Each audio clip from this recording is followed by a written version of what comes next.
Hello and welcome back, everybody. So well done, those of you who are now enduring the later stages of your day. For those who are at the early start of the day, I hope that the coffee is beginning to help with the morning, and it's been worth getting up early so far. So this afternoon, I'm delighted to welcome an illustrious panel of global leaders to give their professional and personal reflections on the trends that we've been hearing about and that are most heavily impacting this community and the work in which we're all collectively engaged. All three talks this afternoon offer very different but really complementary experiences, and I'm really excited to hear more about their work and their insights. First up this afternoon, we're going to go to Edwina Dunn. Edwina is an independent commissioner appointed in 2019 to the UK government's Geospatial Commission. Edwina is one of the most successful leaders in the global data industry, with a career of delivering transformational business change. Today, Edwina is forging a new area of consumer insight and technology with her company StarCount. I know that Edwina is passionate about the importance of place in data, and I'm thrilled that she's joining us this afternoon. So without further ado, just to introduce Edwina, over to you. Thank you, David. Hello, everyone. My focus and talk today is all about the value of data. So unlocking value for businesses, the economy, and society as a whole. Why? In a digital world, data defines who we are and how we interact with the world around us. Geospatial data has the potential to underpin huge advances in our digital society, improving our lives and equipping the economy to recover from the effects of coronavirus. As David said, my role in the UK is part of the Geospatial Commission. Our work is around improving access to better data, for example, promoting the FAIR principles. FAIR stands for findable, accessible, interoperable, and reusable. All of these have been the theme to my business career. For all of you here today, I respect and recognise the importance of your work, your SDG ambitions, economic, social and environmental, the national geospatial infrastructure, and led by you, the committee, experts and member states. So here in the UK, we very much welcome the UN's GGIM's work, identifying and prioritising trends.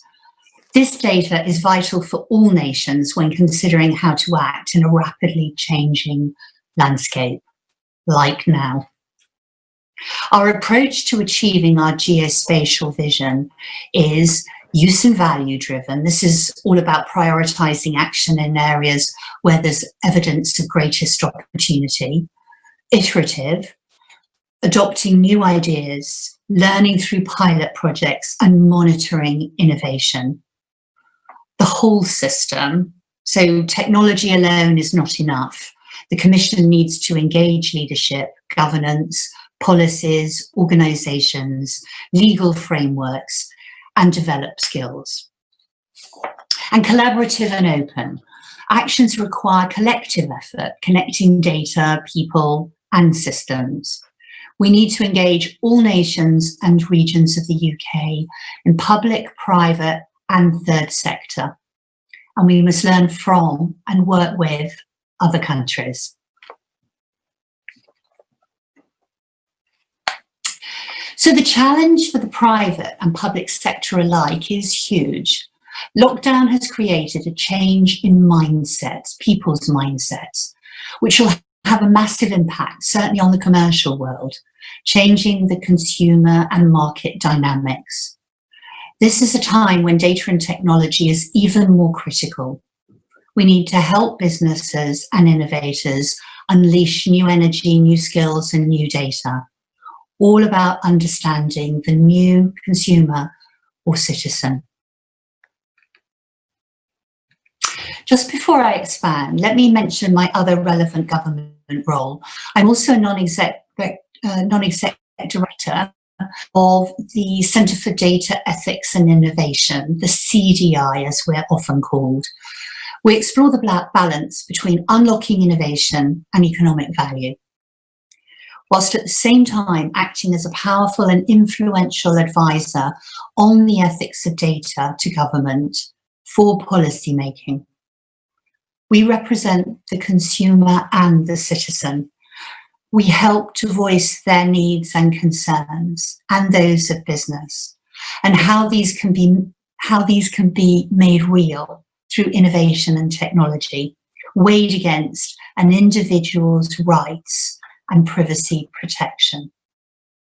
This links closely with the work of the UK's data protection regulators, ensuring that people are protected and that the private and public sector use data and technology in a way that fully complies with data protection laws, even as innovation continues and more new data emerges.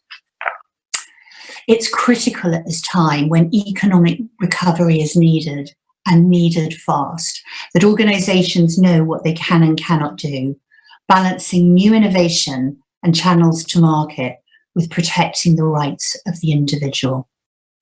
For example, we may now demand more and more services online, including nationally available grocery shopping, safer transport, and new services that, for example, relate to fashion without changing rooms. I believe that geospatial has an incredibly important role to play in helping both private and public sector to open up and use valuable new data sources, to layer data sources in a way that uses geography as a safe yet practical compliance and visualization tool.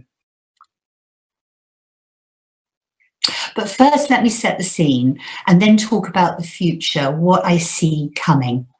My background has been all about data and technology. Here are the sort of key eras of data from the 1950s right through to today. I started by using government statistics. Back then it was OPCS, now we know it's ONS. We created a science that was all about you are where you live. So we took local areas, spatial enumeration districts, and classified people by where they live. This very much looked at the focus of transaction data, and we worked with Tesco to pioneer Clubcard and turned transaction data into layers that told us how far people travelled and what they loved about their food, their cooking, their shopping. It was all about you are what you buy. So the journey was from you are where you live to you are what you buy. And this revealed very powerful patterns in data that we use to locate stores, but also to understand customers and what to put on the shelves. Now I'm excited by the power of new big data seen through the eyes of social media, not just listening, but the patterns of what people signal right across social media. And that's helping us to understand what people love even more than brands, what they love, what they care about, what their beliefs are in the world today. I believe this will spearhead a new era where we combine the data of the internet with data on locations, understanding where people live and work. This could be described as the postcode equivalent for the internet. This concept, the combination of on and offline data combined in one simple algorithm, is vitally important. It will help businesses, organisations to better understand what people do when not transacting with them. To date, most commercial data science has focused only on data within an organisation. The new data science challenge, this new era, is driven by massive changes in consumer behaviour and means that organisations will now demand new skills in data science. And this is where geospatial becomes part of a much larger but totally complementary technology and data science community. I'm sure that organisations will now start using more data from outside their organisation. This data will help businesses to understand context, to discover what people care about more than a brand. These are mindsets and are all about what people love. So what do mindsets look like? Here are some examples. Mindsets are critical in exploring purpose. This data science takes us towards understanding what of the sustainability goals consumers care about most, and what is their perception of whether brands are meeting these sustainability goals. We can see all of this through mindsets. So we can see, for example, if we apply this, we can see which supermarkets are perceived to care more and do most for the environment. So this is consumer citizen perception. So you can see here, we have the Co-op, which by its own statement is a purpose-led organisation, scoring very highly on consumers' perception of it being very much about zero waste and plastic free.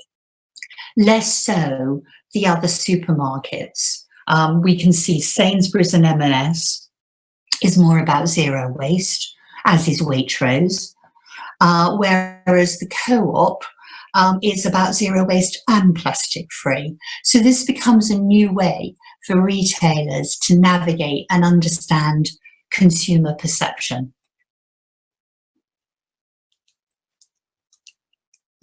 In the UK, we will shortly be launching a national geospatial strategy, not just to support technical developments, but to unlock geospatial value for businesses and for our economy and wider society. Excuse me. Alongside improving access to better location data, the strategy will also cover enhancing skills, enabling innovation, and safeguarding the use of location data. It's really powerful and potentially game-changing. Thank you very much.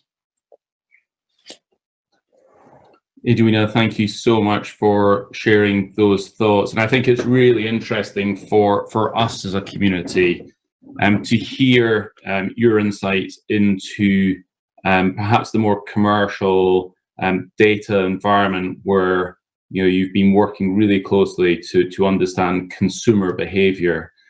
One of the questions which just came up while you were talking, which I thought was really fascinating, is can you translate that thinking across perhaps the relatively near divide from consumer behavior in something which is maybe subtly different in terms of citizen behavior, and the way in which perhaps governments can better use knowledge and insight to citizens in order to effect better policy, better service delivery. And in the context of the UN, obviously, one of the biggest ambitions we have is to ensure that we're able to serve better responses to sustainable development goals, which are dependent upon citizen behaviour in so many different ways. And I wonder if you could just cross that divide for us between consumer behaviour and citizen behaviour. Well, yes, I think this is a fantastic opportunity. I mean, I think data, big open source data, has always been about the facts of people. It's about where they live, where they work, how they travel, their car ownership, their affluence. This is a new science which is really looking very much at how people perceive things that matter to them. So the fact that the signals are all on social media, all online, means that we have to develop a new way of interpreting all of that. But I think you know, as we know, social media is here to stay, whether we love it or hate it. I hope it can be very much a force for good. And actually understanding en masse, not just in this country, but every country all over the world, what do people care about most? Which of the sustainability goals? Is it the environment? Is it food wastage? Is it plastic free? Is it diversity? Is it female empowerment? All of these we can measure through this new social media, always on big data. So I think my hope would be for governments to harness the power of this and not see social media just as a channel for communicating or advertising, but to see it almost like a big market research panel that's always on in every country of the world, and where people are telling us what they think in a way that doesn't demand us to question them. So I think it's a very exciting route. And one more thought, we can see trends in the data, so we can see change over time. So we can see, you know, when we were talking about Brexit, which is a peculiarly UK phenomena, as we know, we could see a massive increase and surge in interest in politics. But with coronavirus, obviously that's been a global issue, and we see everything that's happening and everybody's care all over the world. It's really fascinating. And if I can, just then one last question, maybe a bit more personal from me, given some of the conversations we've had in the past. I know you're a fantastic ambassador for Everything Happens Somewhere and the geography of data generally. And I just wondered whether you wanted to leave us with a challenge, perhaps, in the global geospatial industry to think about our work and how that can unlock some of the insights that are otherwise hidden in data, and whether you thought there was any particular things that we should be most concerned about over the next few years. Well, I think, I mean, you know, I love this question, because for me, I mean, I was a geographer by background. I turned those skills into applying data analysis for commercial purposes of small area statistics. That's where I began. That's where I learned my science. I believe that, you know, we are all more familiar with the Internet of Things and the idea of people communicating online. And it's almost as if we've forgotten that we all exist in the real world, and that our geography, our location, the way we travel, you know, our position on Earth is fundamentally important. And bringing those two forces together so that we do have geography and connectivity, and bringing them together means that we can jointly unlock tremendous power in that combination of data. How you do that, I think it all has to be about layers, which geospatial are world experts in. And I would like to think the UK can help to pioneer. So really fundamentally important, hugely exciting. I don't think there's ever been a time when we're more aware of our geography and our location, particularly in relation to others. Edwina, thank you so much for that. It's a great segue just to end on. And in order to move forward, we're going to jump through an enormous time zone shift and head down under, as we probably colloquially call it here in the UK. And I'd like to introduce our next speaker, who is joining us from Australia. Alison Rose is the Chief of Place, Space and the Communities Division of Geoscience Australia. Alison has offered today to talk about the collaborative work at governmental level to drive spatial excellence and place-based intelligence across Australia and New Zealand, and how they're using future trends to inform strategy. And in handing over to Alison, and you have a special big shout out for you staying up so late to do this for us, Alison. I think time zones just never work and these sort of things, so really appreciate you hanging in there with us this evening, and looking forward to hearing your talk. Thanks, David. It's a pleasure to be here. I think it's now 10:40 in the evening, so it's not too late. It's not early in the morning, thankfully. So good morning, good afternoon and good evening, everyone.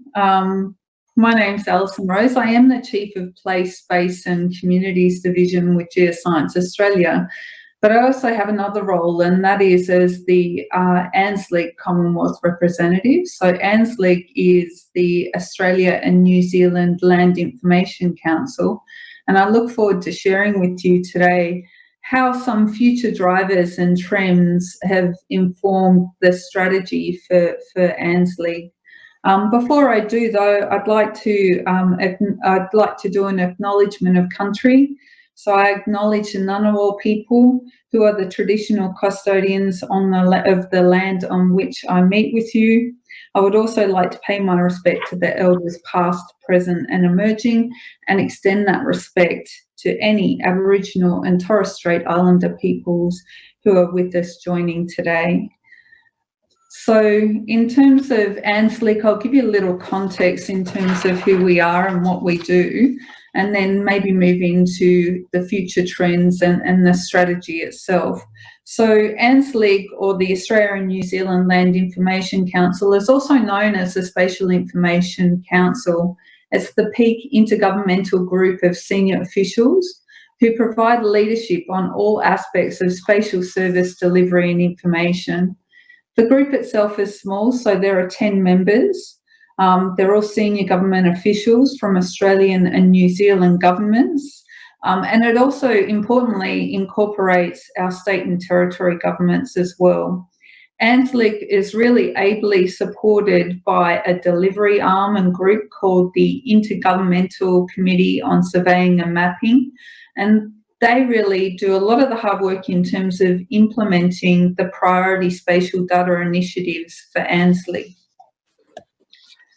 In terms of ANZLIC's role, our main focus is on spatial data, or also referred to as geospatial or location data, which includes things like geocoded addressing, positioning and imagery, land parcel and property data, elevation and depth, and administrative boundaries. As we all know, spatial data is a high-value asset. Everything that happens somewhere. It underpins key economic activities and drives services in a range of sectors across Australia and New Zealand, and indeed globally, including transport, agriculture, finance, insurance, property, and it also helps our governments to be able to better their service delivery. So for spatial data across Australia and New Zealand, ANZLIC's role includes providing strategic leadership and direction to achieve a standardised approach for foundation spatial data and capabilities, both within jurisdictions but also at a national level. We promote and advocate for spatial priorities of strategic importance with both spatial and non-spatial stakeholders and decision makers across Australia and New Zealand. We lead collaboration and coordination on common spatial data issues across government, with industry and the research sector. We develop strategy and an annual program of activities to support accessible, innovative and integrated spatial data capabilities. Importantly, we draw on best practice to strengthen our national level arrangements by taking into account and leveraging the good work of UN-GGIM to strengthen our national spatial data initiatives. And finally, we work with the Intergovernmental Committee on Surveying and Mapping. As I mentioned, they're the delivery arm to implement spatial data initiatives and drive development and adoption of open spatial data standards. Through its work, ANZLIC supports a range of jurisdictional and national outcomes, including more sustainable city and regional development, reduced national disaster and climate impacts on people, property and environment, safer, more secure water resources, a healthy, resilient and a biodiverse natural environment, and a thriving, diverse and inclusive community across our regions and our cities. So in terms of the strategic context with challenges and opportunities, as part of ANZLIC's strategic planning and in consultation with industry, research and government stakeholders, we looked at some of the key challenges and opportunities relevant to spatial data over the next few years. Major challenges in the Australia and New Zealand context include population growth. By 2030, Australia and New Zealand's populations are projected to reach between 29 and 31 million and 5 to 6 million respectively, posing significant development and livability challenges. In terms of sustainable development, due to those population increases, 40 billion and 13 billion in infrastructure investment is required per year across Australia and New Zealand over the next decade to keep pace with demand. In terms of reducing emissions, currently Australia and New Zealand respectively emit 21 and 7.7 tonnes of carbon dioxide per capita. Both countries plan to reduce emissions significantly by 2030, requiring significant change across transportation, energy generation, land use, agriculture, and energy-intensive industries. There are now a broad range of opportunities to address these challenges, including integrated place-based intelligence and data, which can help improve city and regional planning, development and decision-making. New and emerging technologies such as the Internet of Things, 5G, communications, artificial intelligence and digital twins. And finally, modernised and space and spatial capabilities, including 3D and 4D data, new Earth observations, technologies and precise positioning. If we can leverage these opportunities, there is the potential to create jobs and boost productivity while also improving the sustainability and livability of our cities and our regions. Now to go into a little bit more detail on the future trends that were really brought to bear in terms of the strategic priorities that I'll talk to in a minute. The first is really around integrated place-based intelligence. We're modernising spatial information to increase its accuracy and reliability and adopt 3D and 4D formats. We're reviewing the foundation spatial data framework to ensure it's fit for purpose and making sure that it aligns with the UN-GGIM integrated geospatial information framework. In terms of new and emerging technologies, we're supporting the development of standards-based digital twins in accordance with the principles of a document that was developed in December and released on spatially enabled digital twins of the built and natural environment in Australia. We're also looking to support downstream application of new space and satellite capabilities and data sources to maximise the value to information supply chains, particularly for Earth observations and positioning. We also have, in terms of space and spatial, we have a new initiative that's underway that's just commenced that's looking at a space and spatial roadmap to 2030 by SmartSat CRC, which is a collaborative research council. It brings together academia, government, industry to talk about what are the key drivers and trends and where are the gaps in our current national capability. So that's an exciting development that will supplement our ANZLIC strategy. Finally, we're looking at reviewing existing Earth observation approaches and identifying opportunities to reduce costs, collaborate on procurement, achieve whole of economy licensing and leverage new capabilities. We're going to collaborate to implement the geocentric datum of Australia and associated with that, our new Australian terrestrial reference frame and Australian vertical working surface.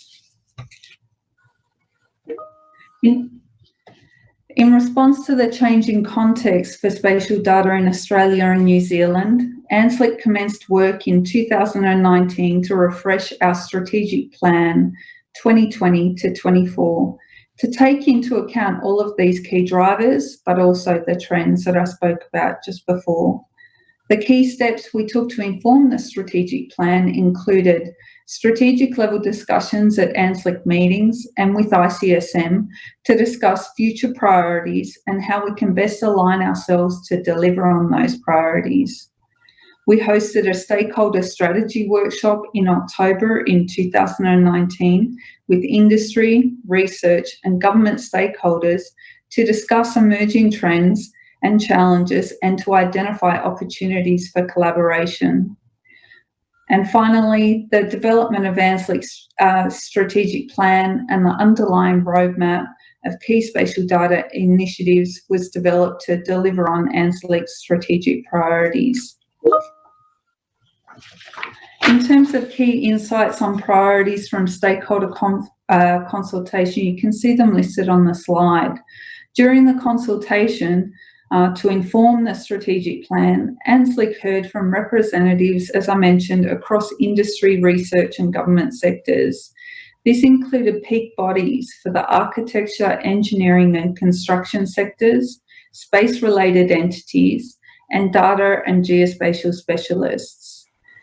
The key challenges highlighted by stakeholders during consultation included spatial skills and capability, growing the supply of spatial skills and research capability to enhance the spatial sector's value and improve linkages with other sectors.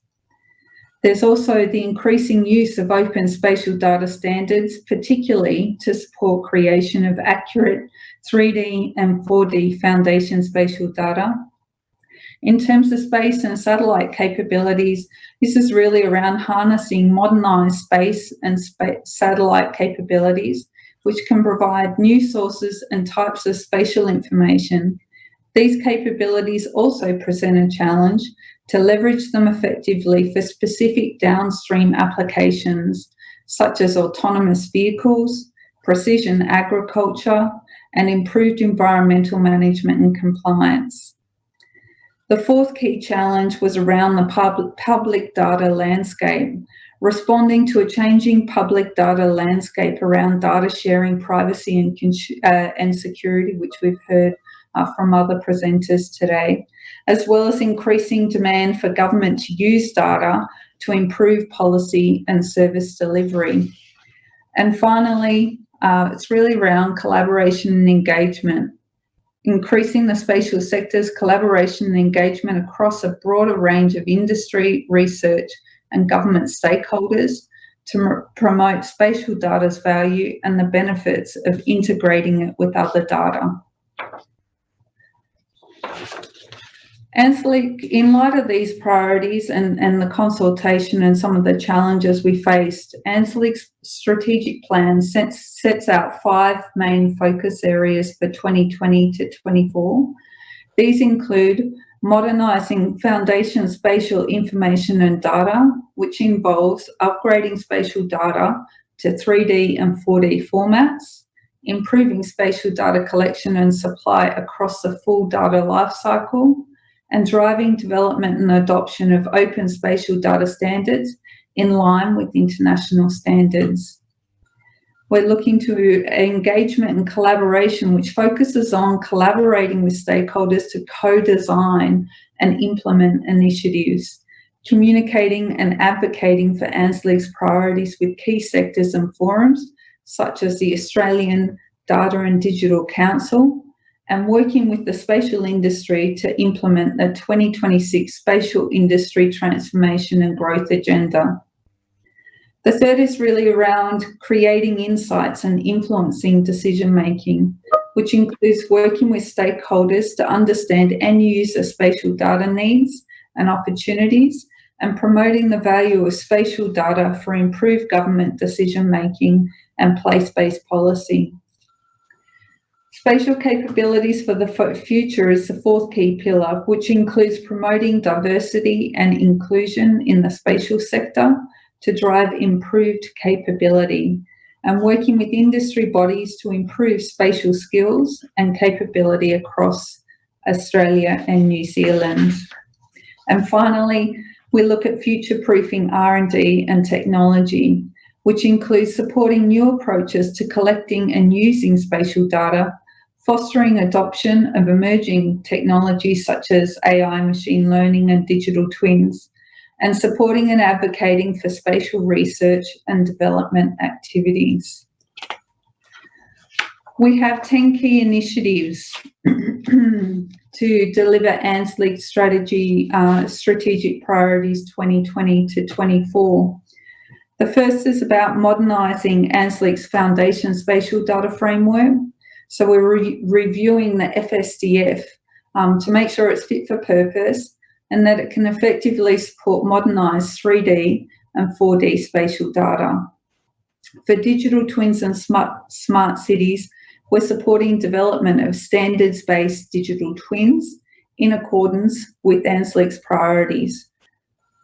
For the Australian Geospatial Reference System modernisation, we're collaborating to implement GDA 2020 and introduce and educate stakeholders about new reference frames such as the Australian Terrestrial Reference Frame and the Australian Vertical Working Service. In terms of improved spatial data delivery, we're exploring opportunities for improved, more efficient approaches to spatial data information delivery across ANZLIC jurisdictions and also government agencies. For coordinated Earth observation data acquisition, we're reviewing existing Earth observation data acquisition approaches to really identify opportunities to reduce cost, collaborate on procurement, achieve whole of economy licensing, and leverage new satellite and space-based capabilities. Finally, we've got the final 5 initiatives underway. The first is around place names. So we're exploring opportunities to improve our place naming data, including dual place naming that incorporates Indigenous place naming practices in Australia. For space and spatial integration, we're supporting downstream application of new space and satellite capabilities and data sources to maximise value to information supply chains, particularly for Earth observations and positioning. For stakeholder engagement, we're proactively engaging across government, industry and the research sector to communicate the value of spatial data and drive increased collaboration and research and development. For diversity and inclusion, we're actively leading progress on diversity and inclusion in the spatial sector, both within jurisdictions but across a national level as well. And for skills and capability, we're looking to identify opportunities to address critical spatial skill shortages and actively share and grow that spatial capability. And this includes working with key industry bodies in Australia, such as the Surveying and Spatial Sciences Institute. So it's been a pleasure to be able to present ANZLIC's strategy, which was informed by drivers and trends in the spatial sector across Australia and New Zealand. Thanks for the opportunity. Over to you, David. Alison, thanks so much. And that was a really great insight into how you're embracing many of the trends which have been captured in the 3rd edition in the context of the great work you're doing down in Australia and New Zealand at the moment. Thank you so much for sharing that with us. Hopefully you can stay with us, Alison, and come back in half an hour or so if that's not too late for you, and we'll have some time for some questions there. I know there's been several questions being posed to us online. I'd just like to switch across to another colleague of ours in the community who will be very well known, Paloma Merodio Gomez, who's the Vice President of the National Institute of Statistics and Geography in Mexico, INEGI, where she leads the work on the National Subsystem of Geographic Information, Environment and Urban Planning. Paloma is also the President of the United Nations Regional Committee for GGIM Americas. This afternoon, Paloma's very kindly agreed to talk a little bit about how countries across the Americas are adopting new technologies to accelerate their geospatial capabilities. And I know it's now not so early in the morning, but you've been up really early for us this morning, Paloma. So over to you now in Mexico. Good morning. Good morning, David. And hello everyone who's in this live stream. I would like first to acknowledge the great efforts and expert opinions poured into the different editions of the report Future Trends in Geospatial Information Management. This document has and will continue to serve as a strategic reference worldwide. Special mention to the UK's Ordnance Survey of Great Britain and the UN-GGIM Europe, as well as the rest of the international partners that have initiated the global consultative process for a broader scope of this report. My warmest regards to all of you who have been part of this work and to those of you who were involved in these activities.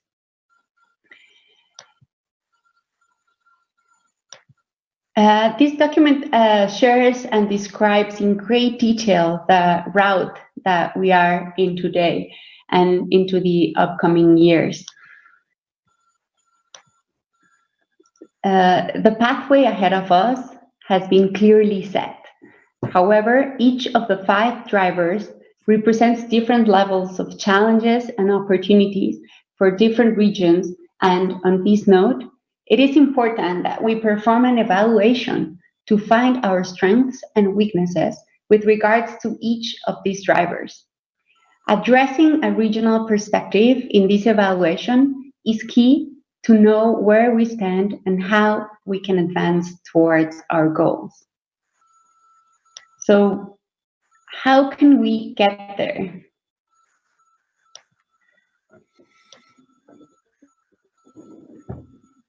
Evolution. I like to focus on this word because it summarizes what we need to do to fulfill a satisfactory outcome.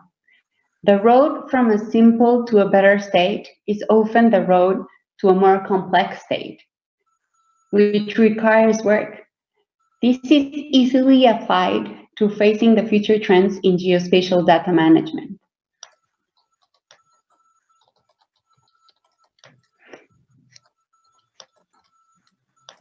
So achieving this evolved and bigger state will be possible if we commit to the integrated geospatial information framework through each of the pathways. There are plenty of examples that can portray this. Here today, I'm going to talk about 2 main examples that we have in the Americas. The first one, it's about how Colombia calculated a vulnerability index in response to COVID-19. Achieving sustainability also demands quick actions during challenging situations to allow for informed decisions. Colombia has integrated different sources of official information in order to calculate a vulnerability index as one of their actions in the response to COVID-19. This is a clear example where sharing the resulting analysis of integrated statistical and geospatial information supports identifying and locating vulnerability, while the visualization of this information is in a well-oriented effort to properly help decision makers during a crisis. I am also proud to mention that thanks to the current collaboration with the Pan American Institute of Geography and History and this same index in the countries of Central America. And these activities are linked to data integration and interoperability, multiple data sources, and also digital platforms. Another successful case of integrating statistical and geospatial information is the Geospatial Data Cube of Mexico. Different examples in the Americas in terms of how they are applying the future trends. So we saw the Colombian case, and now I want to show a case of integrating statistical and geospatial information, the Geospatial Data Cube for Mexico. And this platform enables us to use open sources of data like satellite images and combine them with the knowledge of our experts to track the change of our territory, as it has been already mentioned in the previous panel. Furthermore, using the data cube, we are also working with artificial intelligence algorithms to estimate socio-demographic variables by integrating data like satellite images with official statistics. This is especially important during the current situation regarding COVID-19, where fieldwork represents a high risk. These actions are also conceiving interoperability and the use of multiple data sources to improve the results.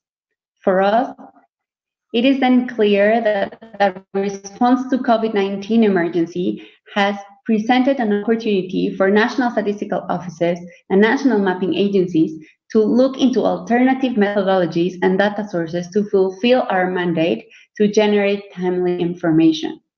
And most importantly, as the digital platform also allows us for data processing, it can be applied at the national level. And that is 2 million square kilometers for us. So, meaning the cost of the infrastructure and technical work are minor compared to deliver real-time information. And there is a new landscape image of the territory every single week.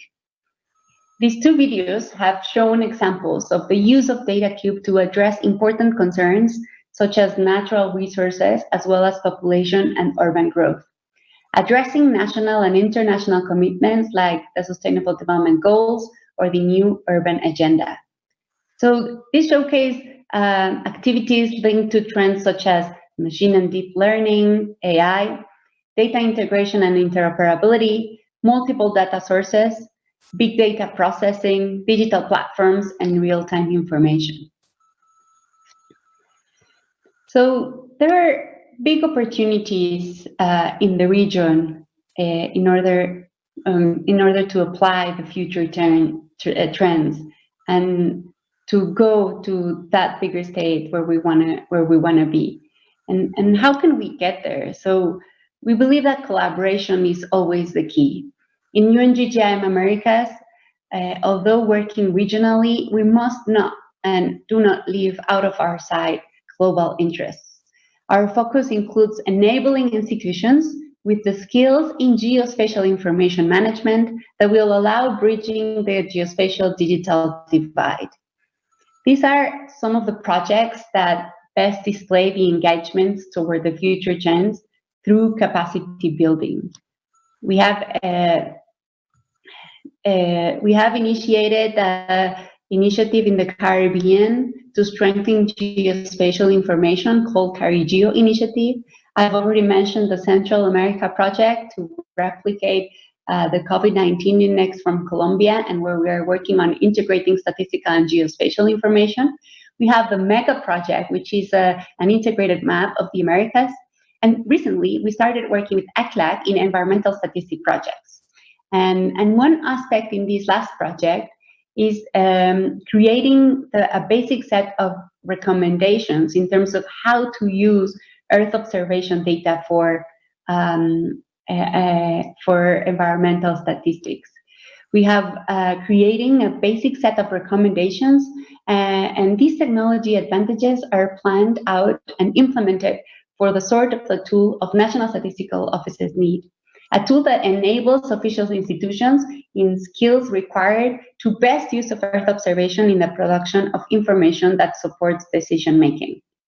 The video derives from these particular objectives of this project and displays products of vegetation, urban growth, and water bodies from territory of El Salvador. While the video merely shows a few examples of what can be rather quickly achieved, my point is that these platforms aligns UN-GGIM concerns on maintaining the national ownership of data processing pipeline and hence results. This is consciously addressed by promoting open source tools and favoring open data sources, so the knowledge spreads to all users. So allow me to give you some concluding remarks. As we have shown, communication and engagement are key to promote collaboration and hence progress towards sustainability. In order to best understand, monitor, promote and pursue this progress, it is important to begin by performing a diagnosis. And we really need to understand where we're starting. So each of the future trends will have different impact assessment depending on the particular region considered. Identifying these gaps and needs is an opportunity to create or reinforce the ideal collaborative partnerships that promote the capacity building and education, and in this way, bridge that geospatial divide. The future trends, without a doubt, focus on the innovation in data ideas, techniques, and methodologies, and at the same time, align to those standards that permit to achieve the global spread of these advances while still being calibrated to the specificity of local needs. Activities involved in the integration of statistical and geospatial information will evolve through the future trends, but continue to address the need to deliver high quality and timely decision-ready data to the decision makers. Nevertheless, the better and faster they are informed, the quicker the right steps are taken in the road towards sustainable development. Thank you very much. Over to you, David. Paloma, thank you, and well done for dealing with the technology on the way through there. I think as the last speaker in the series, we've done remarkably well to manage technology across many different time zones, and thank you for that. This afternoon, I've been thrilled to have such an esteemed panel of geospatial leaders to share their experiences, and thank you to Edwina, to Alison, to Paloma for spending time with us this afternoon. We're going to take a very short break just now, allow ourselves to refill some coffee if we're in one time zone, and at this stage of the day, maybe something else in the later stages of the day if folk are still with us. So we'll come back again at 20 past the hour, irrespective of what hour you're on, 20 minutes past the hour in 5 minutes time. And if you would like to add in any remaining questions into the panel on your screen, then we'll try and pose some of those questions to our speakers today. So see you in 5 minutes. Thank you.